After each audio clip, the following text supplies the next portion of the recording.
Hi, I'm Chris from DynoJet Research. In this video, I'd like to demonstrate a Power Commander 5 install on this 2015 Indian Scout. To get started, we'll go ahead and pull off the seat. Next, we'll remove these 4 bolts at the rear of the fuel tank.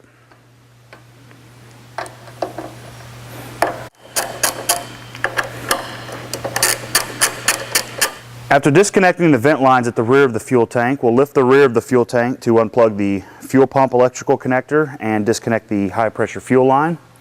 Then we can pull the tank back slightly, then up and off. Next, I'm going to pull the cosmetic covers off both sides of the engine.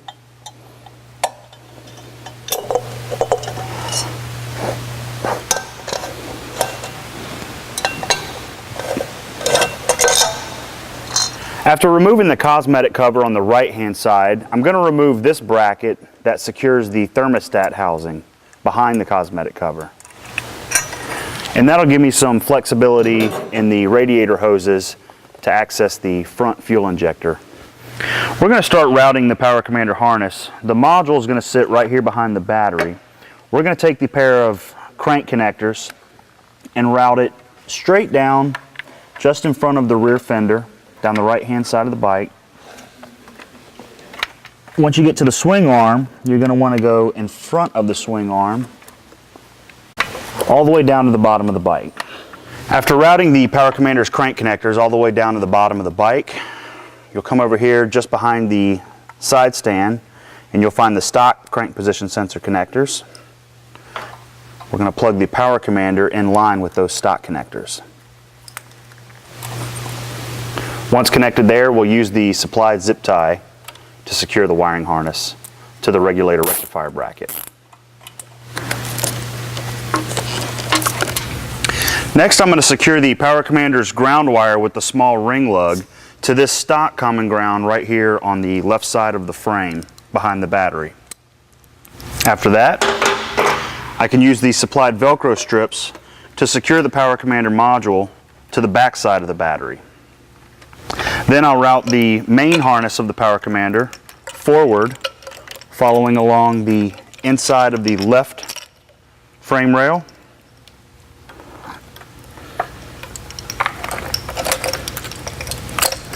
Right here at the rear ignition coil, we're going to unplug the stock wiring harness. We're going to plug the pair of leads on the Power Commander wiring harness with the blue colored wires in line of the rear ignition coil connection. Next, we're going to unplug the rear fuel injector. We'll need to lift up on the small red tab, then squeeze the connector beneath the tab, unplug it. The pair of Power Commander leads with the yellow colored wires are going to plug in line with the rear fuel injector. We'll continue routing the harness. The pair of injector leads with orange colored wires need to go towards the front fuel injector, and the pair of leads with the green colored wires need to come up here to the front ignition coil.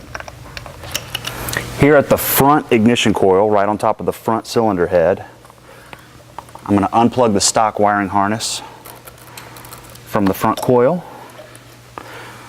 I'm going to plug the pair of connectors with green colored wires in line at the front ignition coil connection. Right here on the left hand side of the throttle body, I can find the electrical connector for the throttle body servo. I'm going to disconnect the electrical connector from the throttle body servo. I'm going to use the supplied posi tap to attach the single unterminated gray wire of the Power Commander wiring harness to the stock orange wire with the yellow tracer on the throttle body servo connector. I'm going to slide the gray nut of the posi tap over the stock orange wire with a yellow tracer. I'm going to thread the pointed end of the posi tap onto the gray nut.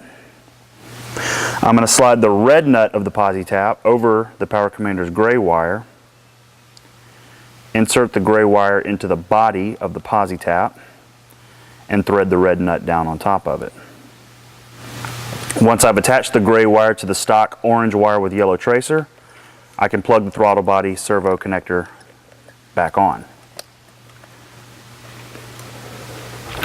Back over here on the right hand side of the bike, we have loosened the thermostat housing, and we can pull that hose down just enough to get to the front fuel injector. We can see the pair of Power Commander leads with the orange colored wires that we've routed here. We can unplug the front fuel injector.